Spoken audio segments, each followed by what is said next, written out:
السلام علیکم ورحمۃ اللہ وبرکاتہ۔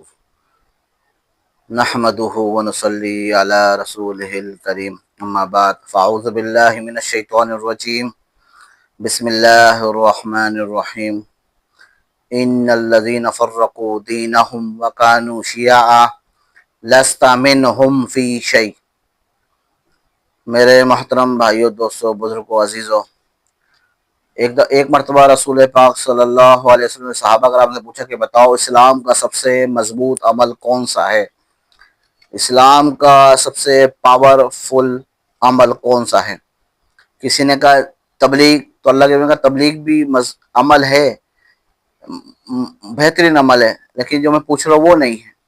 کسی صحابی نے کہا جہاد بھی بہترین عمل ہے، جو میں پوچھ رہا ہوں وہ نہیں ہے۔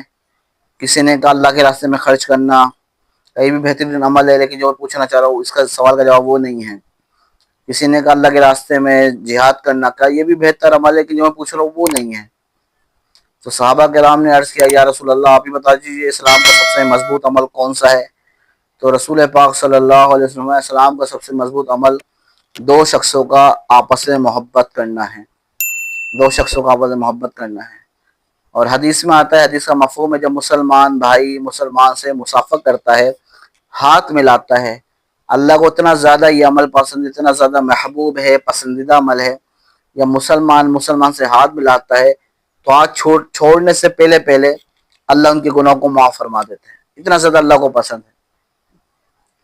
اور ایک حدیث میں فرما دیا کہ مسلمان کے لیے جائز نہیں کہ 3 دن سے زیادہ اپنے بھائی سے بات چھوڑے رکھے، بلکہ ایک حدیث میں آتا ہے اگر کوئی 1 سال تک کسی اپنے مسلمان بھائی سے بات نہ کرے تو ایسا ہے جیسے اس نے گویا اس کو قتل کر دیا۔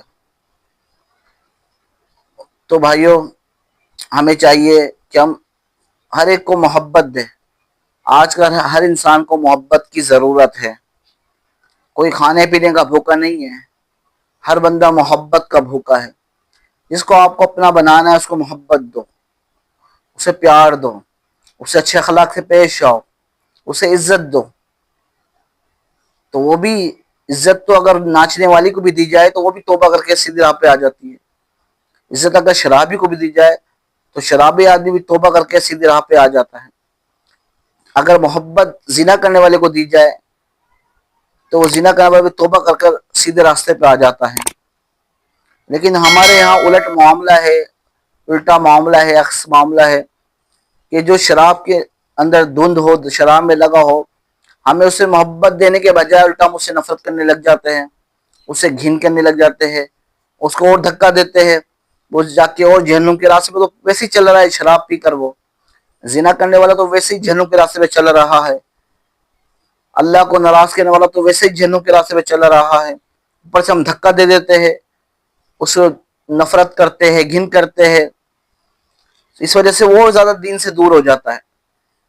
تبلیغ کا کام دیکھا آپ نے پوری دنیا میں پھیلا ہوا ہے، اور اس میں ہر قسم کے لوگ لگے ہوئے، چاہے وہ دیوبندی مسلک کے ہو، چاہے بریلوی مسلک کے ہو، چاہے اہل حدیث ہو، چاہے اہل تشیع ہو، جو بھی مسلمان طبقات ہے، سب اس میں تبلیغ میں لگے ہوئے۔ وجہ کیا ہے کہ تبلیغ کے اندر فرقہ وارت کی بات نہیں کی جاتی، تبلیغ کے اندر توڑنے کی بات نہیں کی جاتی، تبلیغ کے اندر دین سکھایا جاتا ہے، فرقے نہیں سکھائے جاتے ہیں۔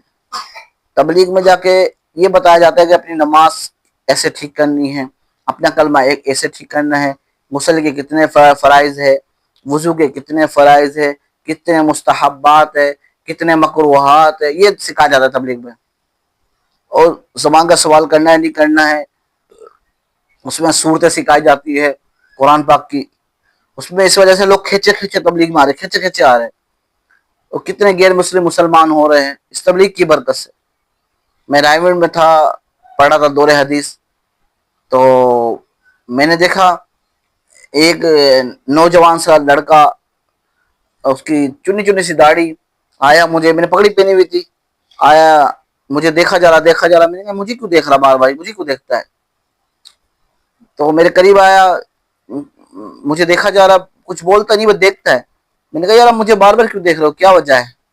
کہنے لگا یار آپ نے پگڑی باندھی ہوئی ہے، بڑی خوبصورت لگ رہی ہے، آپ نے چہرے پہ داڑھی رکھی ہوئی ہے، بڑی خوبصورت لگ رہی ہے آپ کے چہرے پر، اسی لیے میں آپ کو دیکھ رہا ہوں، تو اس نے بتایا میں غیر مسلم تھا، اب نیا نیا نیو مسلمان ہو کر آیا ہوں، نئے نئے مسلمان ہو کر آیا ہوں، تو میں آپ کو دیکھ رہا ہوں کتنے آپ پیارے لگ رہے ہو۔ میں نے کہا اچھا اچھا ہم نئے مسلمان ہوں؟ کہا ہاں یار میں نیا مسلمان ہوا ہوں اور پہلی مرتبہ تبلیغ میں نکلا ہوں، آپ دعا کریں میری والدہ غیر مسلم ہے کہ اللہ ان کو بھی ایمان نصیب کر دے، ان کے لیے بہت زیادہ پریشان ہوں۔ تو بھائیو لوگ آج میں پرواہ ہی نہیں ہے، کتنے غیر مسلم جہنم میں جا رہے ہیں، ہندو کلمہ نہ پڑھنے کی وجہ سے جہنم میں جا رہے ہیں، عیسائی ہمارے نبی پاک صلی اللہ علیہ وسلم کا کلمہ نہ پڑھنے کی وجہ سے جہنم میں جا رہے ہیں، دہریے ہمارے نبی پاک صلی اللہ علیہ وسلم کا کلمہ نہ پڑھنے کی وجہ سے جہنم میں جا رہے ہیں، مجوسی آگ کے پجاری ہمارے نبی پاک صلی اللہ علیہ وسلم کا کلمہ نہ پڑھنے کی وجہ سے جہنم میں جا رہے ہیں، یہودی ہمارے نبی پاک صلی اللہ علیہ وسلم کا کلمہ نہ پڑھنے کی وجہ سے جہنم میں جا رہے ہیں، لیکن ہمیں پرواہ نہیں کسی کی، ہم فرقے میں اتنے زیادہ چلے گئے، اتنے زیادہ گھس گئے، ہمیں پرواہ نہیں کہ امت کو جوڑنا بھی ہے، امت کو پیار محبت سے دین کی طرف لانا بھی ہے۔ اللہ کا قرآن کیا کہہ رہا ہے؟ میں نے آپ کے سامنے قرآن کی آیت پڑھی ہے، ان الذین فرقوا دینہم وکانوا شیعا، اے میرے حبیب یہ جو لوگ فرقہ وارث بھی تقسیم ہو گئے، فرقے بن گئے، گروہ بن گئے، اپنے گروہ بنا لیے، فرقے بڑھ گئے، لستا منہم فی شیء، آپ کا ان لوگوں سے کوئی تعلق نہیں ہے۔ اور ایک جگہ فرمایا کل حزب بما لدیہم فرحون، ہر گروہ ہر فرقے والا خوش ہے کہ میں بس کامیاب ہوں، میں کامیاب ہوں۔ میرے بھائیو نبی جتنے بھی آئے 1,24,000 انبیاء علیہ السلام آئے، انہوں نے امت پنے کی دعوت دی ہے، امت کو اسلام پیش کرا ہے، امت کو نماز کی دعوت دی ہے۔ حضرت نوح علیہ السلام 950 سال انہوں نے تبلیغ کی ہے، حضرت نوح علیہ السلام تبلیغ کی دعوت دے رہے، وہ لوگ اپنی کانوں میں انگلی ڈال دیتے ہیں، نہیں سنتے ہیں۔ نوح علیہ السلام پہ زور سے بولنا شروع کرتا ہے کہ میری بات سن لے، ویسے اوپر سے چادر لے لیتے آنکھوں پر تاکہ ہمیں نور نظر نہ آئے، پھر ان کے لیے بد دعا نہیں کرے، اللہ سے دعا کرے اللہ میں ان کو دے رہا ہوں یہ میری سن نہیں رہے۔ ہمارے نبی پاک صلی اللہ علیہ وسلم امت کا غم کیا، امت کی فکر کری ہمیشہ۔ ایک یہودی کا جنازہ جا رہا ہے، ہمارے رسول پاک صلی اللہ علیہ وسلم رو رہے ہیں، یا رسول اللہ کیوں روتے ہو؟ کہا یہ کیوں روتے ہو؟ یہ تو یہودی ہے۔ کہا ہے تو یہودی لیکن میرا امت ہی ہے، کاش یہ کلمہ پڑھے گا۔ اور ایک دفعہ ایک غیر مسلم بچہ آخری وقت ہے، اس کی روح نہیں نکل رہی تھی، تو رسول پاک صلی اللہ علیہ وسلم کو بلانے لگا مجھے ابو القاسم سے ملنا ہے، محمد صلی اللہ علیہ وسلم ملنا ہے۔ وہ آئے، اللہ کے نبی نے کہا کلمہ پڑھ لے، آخری وقت اس بچے کا، تو وہ اپنے باپ کی طرف دیکھنے لگا، باپ نے کہا پڑھ لے، ابو القاسم کی بات مان لے، تو اس نے کلمہ پڑھا اور اسی ٹائم اس کی روح قبض ہو گئی۔ رسول پاک صلی اللہ علیہ وسلم اس سمجھ سے بہت خوش ہوئے اور بہت خوشی آئے۔ صحابہ کرام نے عرض کیا یا رسول اللہ کیا وجہ ہوئی کہ آپ اتنا چہرہ کھلا ہوا ہے اور خوشی کے مار خوش ہے آپ؟ کہنے لگے میں خوش کیوں نہ ہوں، میرا ایک امتی جہنم کے بجائے جنت پہ جانے والا بن گیا کلمہ پڑھ کر۔ ہمارے نبی پاک صلی اللہ علیہ وسلم کو اتنی زیادہ امت کی فکر تھی، اتنا زیادہ امت کا غم تھا کہ رویا کرتے تھے۔ ایک دفعہ رات دعا کر رہے، اللہ میں یہ نہیں کہتا جو عیسیٰ علیہ السلام نے اپنی امت کے لیے کہا تھا اللہ بخش نہ بخش تیری مرضی، میں تو کہوں گا میری امت کو تو بخش دے۔ ہمارے نبی پاک صلی اللہ علیہ وسلم تاجدار ختم نبوت، امام الانبیاء، وجہ تخلیق کائنات صلی اللہ علیہ وسلم، حسنین قریبین کے نانا، 5 گھنٹے عرفات میں اس امت کے لیے دعا کریے، 5 گھنٹے۔ آج حاجی بھی اپنے لیے اتنی زیادہ دعا نہیں کر سکتے، 5 گھنٹے لگاتار بھوکے پیاسے ایسے اٹھنے کے اوپر بیٹھے ہو رو رہے اللہ میری امت کو معاف کر دے، اللہ میری امت کو معاف کر دے، اللہ میری امت کو معاف کر دے۔ کس کے لیے رو رہے ہیں؟ میرے اور آپ کے لیے رو رہے ہیں۔ اور ہم فرقے میں تقسیم ہو گئے، فرقے تو بننے ہیں، فرقے بننے کی رسول پاک صلی اللہ علیہ وسلم فرما دیا بنی اسرائیل کے 72 فرقے، میری امت کے 73 فرقے، تو فرقے تو بننے ہیں۔ لیکن بھائی فرقوں میں آپ بھلے کسی فرقے کے ساتھ جڑے رہے، یہ نہیں کہتا میں آپ کو، لیکن ممبر سے فرقے کی دعوت نہ دے، اسلام کی دعوت دے، انہیں بتایا کہ ماں باپ کی خدمت کیسے کرنی ہے، انہیں یہ بتایا کہ بہنوں کا حق نہیں کھانا ہے، بہنوں کا حق کھانے والوں کا کیا انجام ہوتا ہے، کسی کا حق پر ڈاکہ ڈالنے والے کا کیا انجام ہوتا ہے، قرض لے کر نہ دینے والے کا کیا انجام ہوتا ہے، یہ بتایا انہیں۔ یہ لوگوں کو ممبر سے ضرورت ہے، لوگوں کو یہ بتایا بیوی کے ساتھ کیسے اخلاق سے پیش آنا ہے۔ ہم باہر تو سب کے ساتھ ہنس کے باتیں کر رہے، ہر ایک سے مسکرا کے باتیں کر رہے، گھر آتے ہیں تو سڑا ہوا گندا منہ لے کر آتے ہیں، نہ بیوی کو ہنس کے مسکرا کے مل رہے ہیں، نہ بچوں کو ہنس کے مسکرا کے مل رہے، بیوی ڈر رہی ہے، سہم رہی ہے، پتہ نہیں کوئی میں نے جرم کر لیا ایسے شادی کر کر، بچے سہم رہے، باپ سے دل کی بات نہیں کر پا رہے، ہزاروں وہ سوچتے باپ سے بات کرتے ہوئے، بیوی سوچ رہی ہزاروں وہ بات کرتے ہوئے کہ اپنی میاں سے بات کروں نہیں کروں۔ تو بھائیو ہم نے تو اپنی بیوی کو کھلا چھوڑا، ہم سے دل کی بات ساری کرتی ہے، ہم نے کوئی سختی نہیں کری اپنی بیوی میں، کھلا ہم سے باتیں کرتی ہے، دل کھول کے بات کرتی ہے، ہمارے بچے دل کھول کے بات کرتے ہیں۔ اکرموا اولادکم، رسول پاک صلی اللہ علیہ وسلم اپنی اولاد کو عزت دو، جیسے ماں باپ چاہتے ہیں مجھے عزت ملے، اولاد کو بھی عزت دو گے تو عزت ملے گی آپ کو۔ تو بھائیو یہی گزارش ہے، فرقہ وارث سے باہر نکلو، باہر نکلو، باہر نکلو۔ اب بھلے کسی فرقے میں خاص رہو، مختصر ہو، لیکن فرقے کی دعوت نہ دو، سب سے ملو، چاہے وہ دیوبندی ہو تب، بریلوی ہو تب، اہل حدیث ہو تب، اہل تشیع ہو تب، سب سے ملاقات کرو، کسی کے مقدسات کی توہین نہ کرو، آپس میں محبت سے رہو، پیار سے رہو۔ اللہ کو یہ پسند ہے، رسول پاک صلی اللہ علیہ وسلم کو یہ پسند ہے، جنت اللہ جس کو چاہے بخش دے، جس کو چاہے اللہ تھوڑے سے عمل میں بخش دے۔ ایک بنی اسرائیل کا آدمی جا رہا ہے، راستے میں ایک کانٹے دار چیز پڑی ہوئی، اس اٹھائی انہیں سائڈ پہ کر دی، اللہ نے سمجھ پہ اس کی بخشش کر دی۔ بنی اسرائیل میں ایک عورت ہے، اور کیا عورت ہے، ناچنے والی فاحشہ، جس کو رنڈی بولتے ہیں اپنی زبان میں، جا رہی ہے، ایک پیاسا کتا نظر آ رہا ہے، اپنا چمڑے کا نکالا، پانی بھرا، کتے کو پانی پلایا، اللہ نے اس عمل پہ اس رنڈی کی بخشش کر دی، ناچنے والے کی بخشش کر دی۔ اللہ تو بڑے کریم ہے، بخشنے والے تھوڑے تھوڑے عمل پہ بخش دیتے ہیں۔ کوئی تجھ سے نہیں پوچھے گا تو دیوبندی ہے، بریلوی ہے، اہل حدیث ہے، اہل تشیع، وہ تیرے عمل کو دیکھے گا، تیرا عمل اگر پسند آ گیا تو بولے گا چل جا جنت میں چلا جا۔ وہ بڑا کریم ہے، بڑا بخشنے والا ہے۔ ہم کیوں جنت کے ٹھیکے دار پڑے کہ ہم کہہ رہے دیوبندی تو صرف اپنی جنت میں جائے، کہ اللہ کی جنت تنگ ہو گئی، اللہ کی جگہ کم پڑ گئی جنت کی، نعوذ باللہ من ذالک ہے۔ بریلوی کہہ رہے ہم چلے جائے، صرف اہل حدیث کی تفسیر ہم جنت میں چلے جائے، اور اہل تشیع کی تفسیر ہم جنت میں چلے جائے۔ بھائی سب کو جانے دو، جو اللہ جس کو چاہے بخش دے، وہ بڑا کریم ہے۔ وہ کہتا ہے میں جس کو چاہے بخش دوں، یغفر لمن یشاء ویعذب من یشاء، جس کو چاہو بخش دوں، جس کو چاہے عذاب دوں، لیکن شرک کی معافی نہیں، شرک معاف نہیں کروں گا۔ جو میرا شرک کھلاتے ہیں، جو میرے ساتھ مقابلے میں لاتے ہیں کسی کو بھی، ان کی میں معافی نہیں کروں گا، ان کی بخشش نہیں کروں گا۔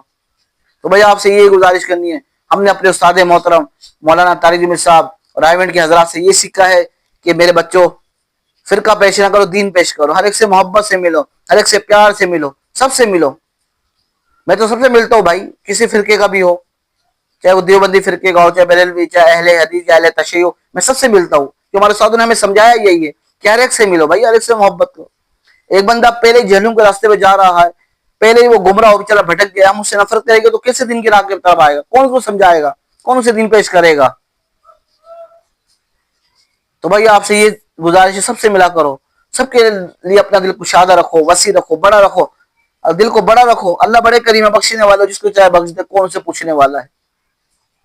آپس میں فرقہ واحد کی دعوت نہ دو ایک دوسرے کو، ممبر سے فرقہ واحد کی آگ کو ہوا نہ دو، پہلے امت ٹوٹ چکی ہے، لوگ ایک دوسرے کو سلام پسند نہیں کرتے کرنا، ایک دوسرے کے پیچھے نماز پڑھنا پسند نہیں کرتے۔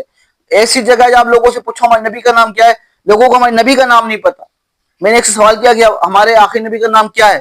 وہ مسلمان لڑکا 25-27 سال کا، اسے پتہ نہیں، شادی شدہ ہے، اس کے بچے ہیں، اس کو پتہ نہیں ہمارے نبی کون ہے، آخری نبی خاتم النبی کون ہے، محمد رسول اللہ صلی اللہ علیہ وسلم، تو یہ نہیں پتا ہمیں نبی آخری نبی کون سے۔ کتنا افسوس کی بات ہے، لوگوں کو کلمہ نہیں آتا، لوگوں کو غسل کے فرائض نہیں آتے، وضو کے فرائض نہیں آتے، ہم فرقہ والے سے باہر ہی نہیں نکلتے، ایک دوسرے کفر کے فتوے لگا رہے، ایک دوسرے کافر قرار دے تھوڑی تھوڑی باتوں پر۔ تو بھائی ہم نے تو اپنے استاد طارق جمیل صاحب دامد القوت والے سے یہ سیکھا ہے کہ سب سے ملو میرے بچوں، سب سے محبت دو، آپ کسی ایک فرقے کے عالم نہ بنیں۔ اگر آپ چاہتے ہیں میرے علم کے ذریعے اللہ نے جو مجھے علم تک کیا ہے، اس سے دیوبندیوں کو بھی فائدہ ہو، بریلویوں کو بھی فائدہ ہو، اہل حدیث کو بھی فائدہ ہو، اہل تشیع کو بھی فائدہ ہو، تمام مسلمان کے طبقات کو فائدہ ہو، جماعت اسلامی کو فائدہ ہو، سب کو فائدہ ہو، تو آپ ایک فرقے کے عالم بن کے نہ رہے، آپ سب فرقوں کے عالم بن کے رہے، اپنا علم وسیع رکھے، دیوبندی، بریلوی، اہل حدیث، اہل تشیع، سب کے عالم بن کے رہے، سب کو لے کے چلے۔ جب آپ کے اجتماعی طور پر فائدہ پہنچے گا سب کو۔ اگر آپ دیوبندیوں کے عالم بن کے رہے گے تو صرف دیوبندیوں کو فائدہ ہوگا آپ کے علم کے ذریعے، اگر آپ بریلویوں کے عالم ہیں تو آپ بریلویوں کے ذریعے صرف اس کو فائدہ ہوگا، اگر صرف آپ اہل حدیث کے عالم ہیں تو صرف اہل حدیث کو فائدہ ہوگا، اگر آپ اہل تشیع کا عالم ہیں تو اہل تشیع کو صرف فائدہ ہوگا۔ آپ کو چاہیے سب کے عالم بن کے رہے، برے لوگ بھی اچھے لوگ بھی ہیں، وہ ہر فرقے کے اندر ہے، توڑنے والے بھی جوڑنے والے بھی ہیں، تو اہل تشیع بھی سارے برے نہیں ہیں، بہت سے لوگ صحابہ کرام کا ادب احترام کرتے ہیں، مقدسات کی کا ادب و احترام کرتے ہیں، لیکن چند ذاکر جاہل ذاکر ممبر پہ بیٹھ کے انہوں نے ان دوسرے لوگوں کو بدنام کر دیا ہے۔ تو بھائی ہمیں تو محبت دینی، ایک دوسرے کو پیار دینا ہے۔ اللہ پاک ہمیں سچا امتی بنائے، امت کا غم اللہ پاک ہمارے دل میں پیدا فرمائے، امت کی فکر ہمارے دل میں پیدا فرمائے۔ اللہ ہم سے بھی دین کا کام لے لے کہ ہم بھی آپس میں محبت سے، پیار محبت سے رہے۔ تو کسی کی عقیدے کو بدل نہیں سکتا، ہر بندہ اپنے عقیدے پہ جمع رہے، لیکن آپس میں محبت سے، پیار سے ایک دوسرے ملنا جلنا نہ چھوڑے، تاکہ بہت سی غلط فہمیاں آپس میں ملنے جلنے سے دور ہو جائے گی۔ وآخر دعوانا ان الحمدللہ رب العالمین، والسلام علیکم ورحمۃ اللہ وبرکاتہ۔ آپ سب سے یہ گزارش التماس ہے، میری اس ویڈیو کو آگے شیئر کریں، سبسکرائب کریں، لائک کریں، تاکہ میں بھی آگے بات کر سکوں، میرا بھی حوصلہ بڑھے، اور اللہ پاک ہمیں دین محمد صلی اللہ علیہ وسلم میں چلنے والا بنائے۔